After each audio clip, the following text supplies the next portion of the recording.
Olha, é sempre oportuno falar sobre o que a gente chama de morte física, né? Ou desencarne, porque seguramente é a experiência que todos nós, invariavelmente, teremos que repetir, teremos que passar algum dia. No Livro dos Espíritos existe um capítulo específico somente sobre este assunto, o retorno à pátria espiritual. Várias perguntas são feitas por Allan Kardec aos espíritos e uma delas me chamou a atenção. Nós nos reencontramos com as pessoas queridas após o desencarne?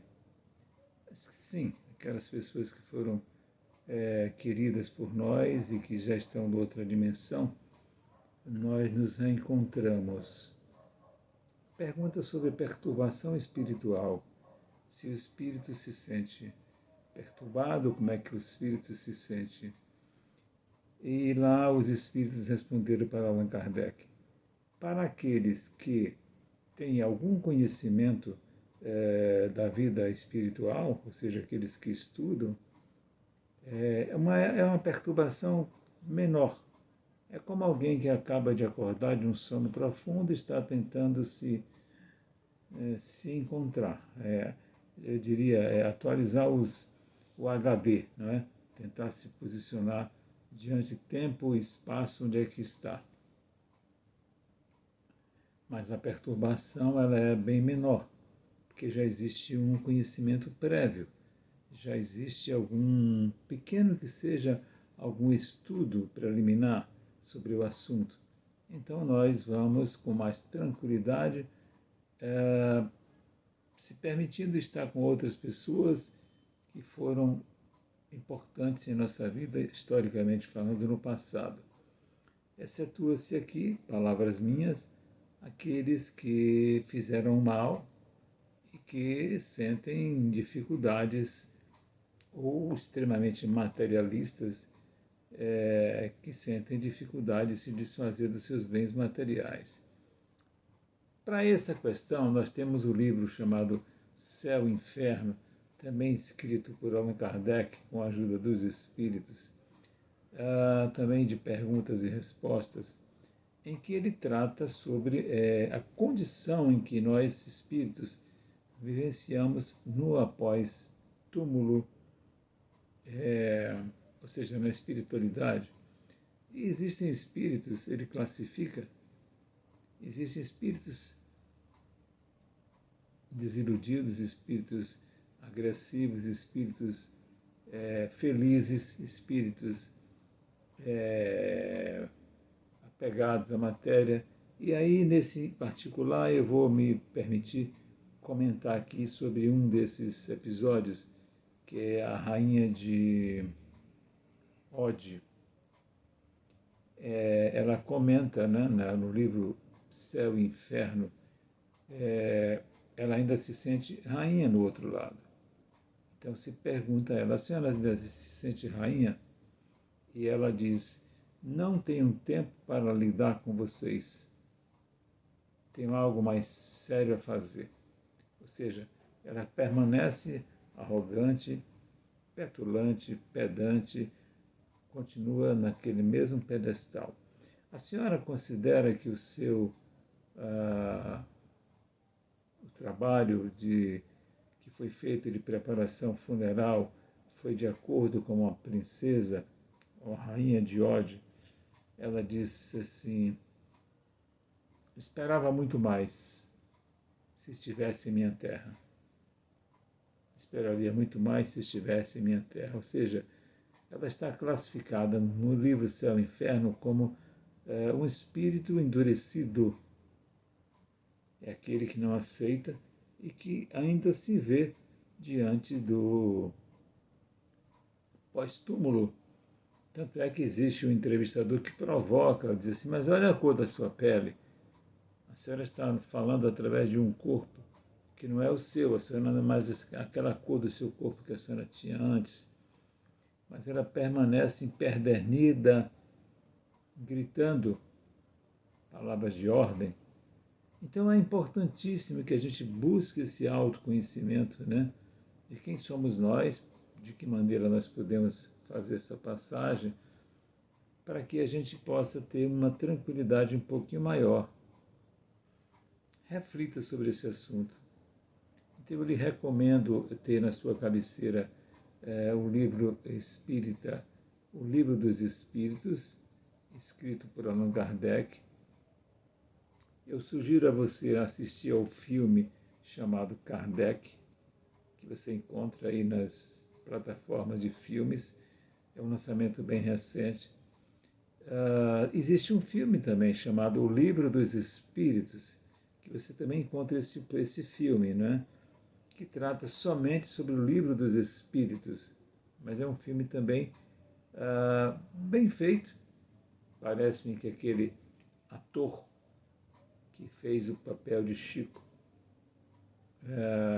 esqueci o nome dele agora, ele trabalha também nesse filme, o Livro dos Espíritos, o filme do Livro dos Espíritos, né? Muito legal também.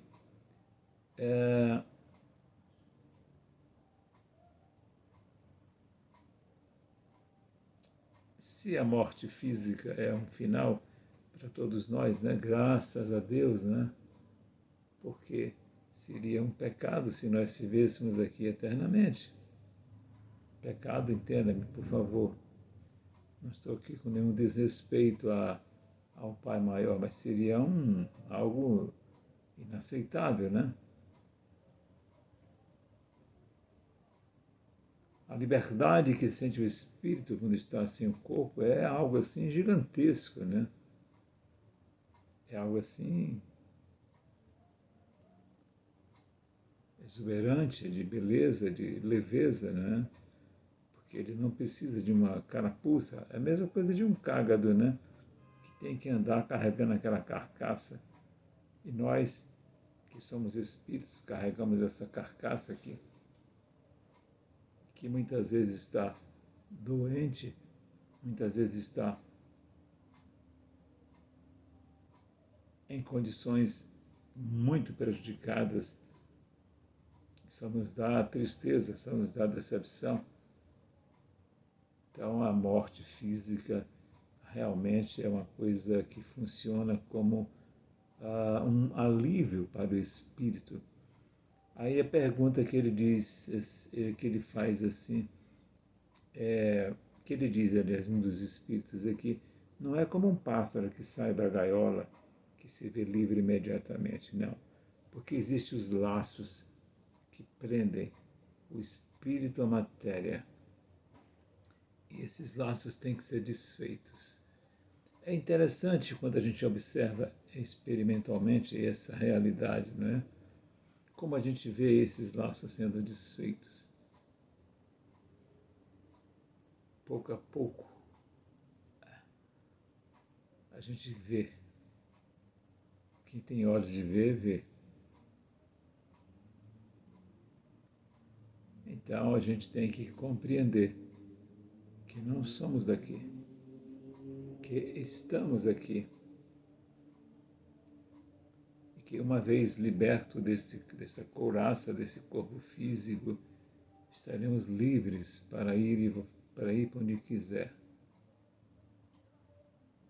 Isso acontece também durante o sono, quando o espírito tem o conhecimento mínimo, né, e se liberta para o mais além. O corpo é quem dorme, o espírito não dorme nunca. E o espírito, então, se desloca, começa a sair pelos pés, e a última parte que se desloca é exatamente o chakra, é a cabeça. Então ele sai assim. Quando você às vezes está dormindo, começa a dormir, toma aquele susto e volta de vez ao corpo. Aquele é um tombo que a gente sente, né? Isso acontece muitas vezes porque o espírito vai se desprender do corpo e quando ele vê no outro lado tem alguém atrás dele com uma marreta para dar uma porrada na cabeça dele. Ele toma um susto, ele volta correndo para dentro de casa, que é esse corpo físico aqui, que funciona como um reservatório de segurança para ele, né? Eu chamo o corpo físico de um mata-borrão, é aquele objeto que todas as emoções que são filtradas pelo consciente terminam morando aqui, no corpo físico. Daí as doenças, muitas doenças que são causadas pelo mau uso do mental. Aquilo que diz mente sã, corpo sã, significa exatamente isto, né? A mente sã, corpo sã. Não significa nada além disso. Cuidado naquilo que você está pensando. Pense bem, pense em Deus, faça orações. Ouça de preferência músicas instrumentais, que faz com que você comece a ficar um pouco mais leve do ponto de vista espiritual. E não essas coisas de pancada. Isso deixa você mais alucinado. E o mundo está meio alucinado, ah? Namastê, namastê. Que Deus esteja com você, Jesus, no seu lar. O Deus que habita em mim cumprimenta o Deus que habita em você. Jesus em seu lar. Muita paz.